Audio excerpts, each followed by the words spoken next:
अच्छा भैया, एगो भक्त के भाव बा। एगो भगवान से भक्त कहता कि हे प्रभु, ये दुनिया में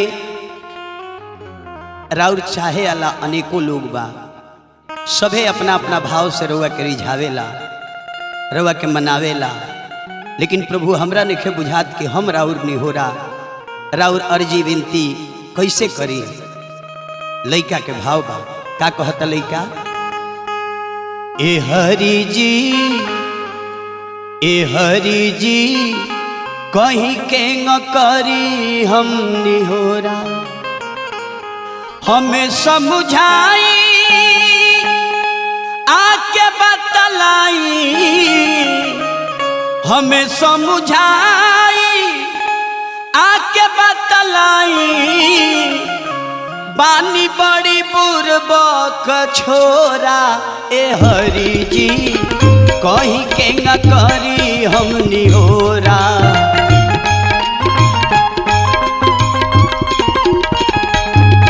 ए हरि जी कहीं के न करी हम निहोरा।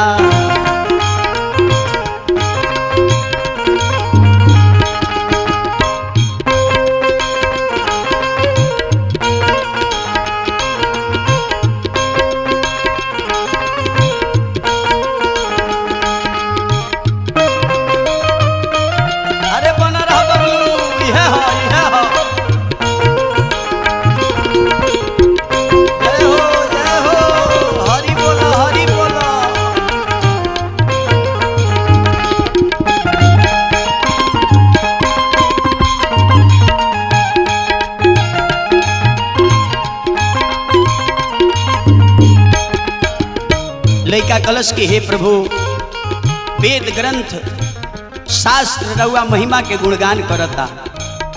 हे प्रभु, हम शास्त्र में पढ़ले बानी, राजा उतान पात दिग्विजयी के रहे केहू जग में ना जोड़ा। ए हरि जी रहे केहू जग में ना जोड़ा।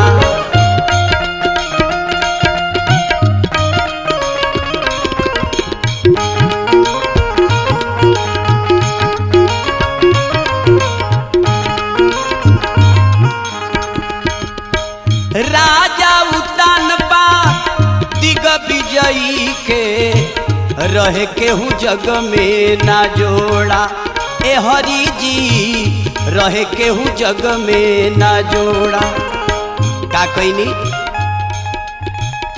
उन्हीं के बेटा ध्रुव कुमार के, उन्हीं के बेटा ध्रुव कुमार के कमना पुरैनी लेके कोरा।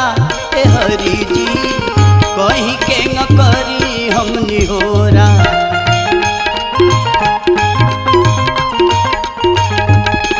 ए हरि जी कहीं के न करी हम निहोरा।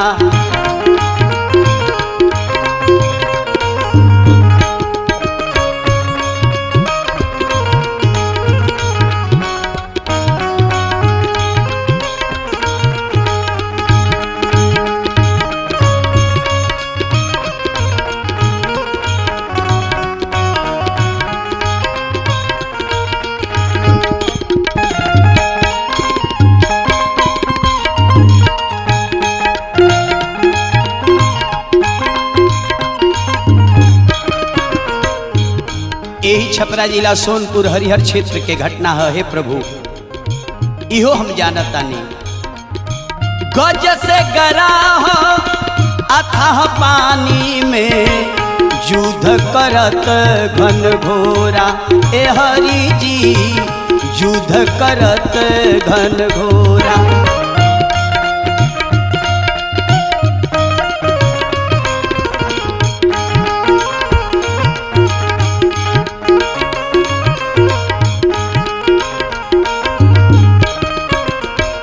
गज से गरा अथाह पानी में युद्ध करत घन घोरा। ए हरि जी युद्ध करत घन घोरा।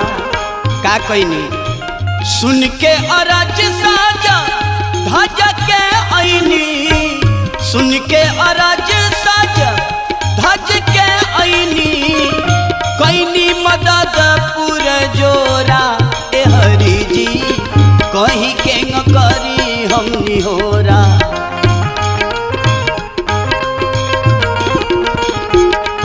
ए हरि जी कहीं के न करी हम निहोरा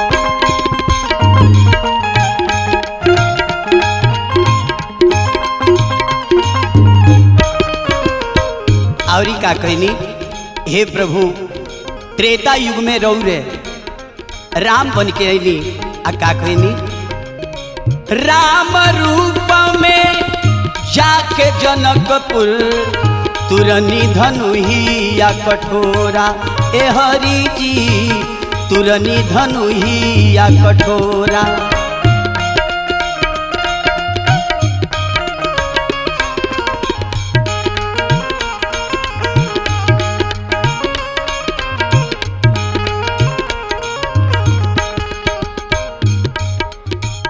राम रूप में जाके जनकपुर तुरनी धनुहिया कठोरा ए हरि जी तुरनी धनुहिया कठोरा